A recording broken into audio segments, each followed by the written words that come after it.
Welcome back, boys and girls. This is Mahmoud, and this is another video all about your web development career. Let's get started. So all over YouTube and so many resources online are telling you what you need to learn in order to become a web developer. So many people talking about mind maps and things you need to learn in specific order, and that's all great. But nobody's actually telling you how to actually learn that stuff. This is exactly what I want to discuss today in this video. I want to tell you the things that I've done to learn those things actually and go through with my career shift to become a web developer. So I have a couple of tips that I'd like to share with you, and I think they will be a great help. Fingers crossed. Let's get started. First tip is you have to have a routine. So this is extremely important and it's something that you really need to think about. So whether you are working full-time and you want to do a career shift, whether you are taking some time off just to learn, whatever it is, you need to think of your learning process that it has to be long and has to be kind of outsourced to a routine. So what I did was I took a couple of months off and I was running through my savings, and during that time I woke up consistently around 6:30 to 7 a.m. Woke up, I jumped into my sneakers and ran to the gym. I had a gym session for like 45 minutes of 1 hour just to work out and freshen my body up. And after that, I went home, I made breakfast, showered, and took my laptop. I went somewhere else. Probably that's usually a coffee shop or a co-working space where I did maybe 3 to 5 hours of work. And then I went home, I cooked myself lunch, I had lunch, and in the evening I put in maybe 2 to 3, actually maximum of 2.5 more hours of work, and I call it a day. And at the end I would find myself with 1.5 or 2 hours before I have to go to bed, where I can actually go out, meet a friend, or do whatever I want. And from my perspective, just putting that routine in was the most important thing, because that allowed me to know and kind of outsource my progress and know that I'm actually doing progress because I'm doing this.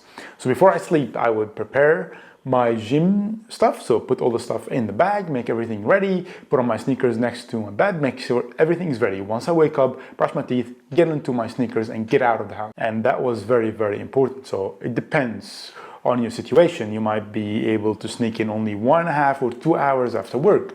You might have kids to look after. Whatever it is, figure out a routine and outsource your progress to that routine.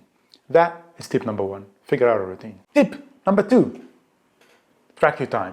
So this one, the reason why I started tracking my time while learning was because I wanted to make myself accountable for my progress. So I wanted to know if I'm actually learning this stuff, I'm putting in the hours, or I'm not. And what I did was I just started tracking my time, and it gave me a great insight into my ability to learn. And the way I did that was just simply using an app called Toggl. I will leave a link in the description. You can check it out. It's free and it's really, really, really good. And I started tracking my time and I realized a couple of things. One, I realized that in the beginning, I couldn't really focus for more than 1.5 to 2.5 hours tops.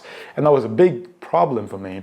And that's why I started to experiment with these other kind of methods. So I stopped learning from home. I just took my laptop, went to a coffee shop, went to a co-working space, whatever. And that has already allowed me to increase my session length from 2 hours tops to maybe 4 to 5 hours.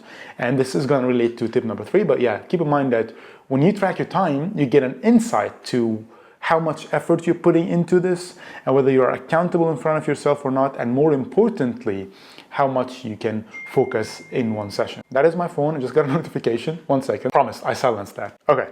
So yeah, that's tip number 2, track your time.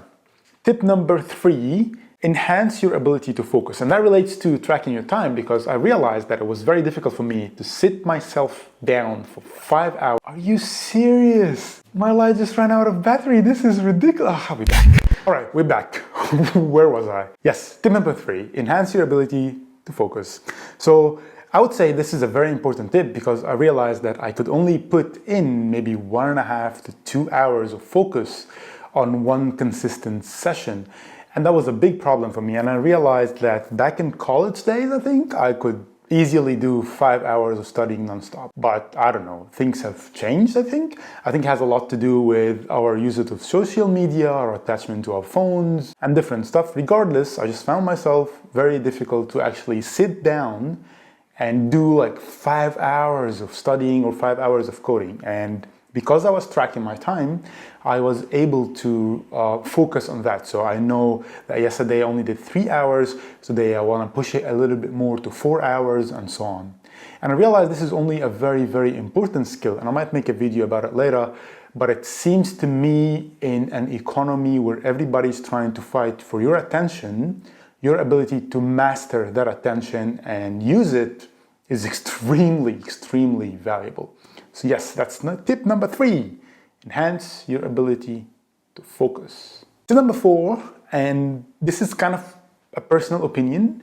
Every time you want to start learning something, start with the documentation. Now, a lot of videos online will tell you, okay, if you want to become a web developer, you need to start with HTML and then CSS and this and this and this, and there's this map and list of things, but you want to, okay, today I'm going to learn JavaScript, and you have no idea where to start. And I would always say, just if what you want to learn has is properly documented, you should start there. So for example, when I started to learn React, the first place I started was actually the documentation itself. And because I was reading through the tutorial from the documentation, I can learn about how the people who made React think about React, about the function of React, and so on. And from my perspective, starting from the documentation is always a very, very good tip. So of course, there's no documentation for HTML, I guess. MDN probably is a documentation for HTML and CSS. That's the Mozilla Developer Network website, by the way. If you don't know what MDN is, you will bump into it. So yeah, that's really a good resource to start from. And again, the tip here is to always start from the documentation. Don't let yourself into the tutorial hell. Don't know where to start. So many tutorials online, so many resources. Just find out the documentation of whatever you want to learn and start there, and then have a backup of a couple of YouTubers that you like who are explaining the topic that you want to learn, or have a backup course. But I would always say start from the documentation. That's it. These are my tips on how to actually become a web developer. Those are the things that really helped me progress and do my career shift, and I really hope they helped you too. Thank you for listening. If you like this video, like it. If you don't like this video, dislike it. And if you like my content, just please subscribe to my channel. Catch you later.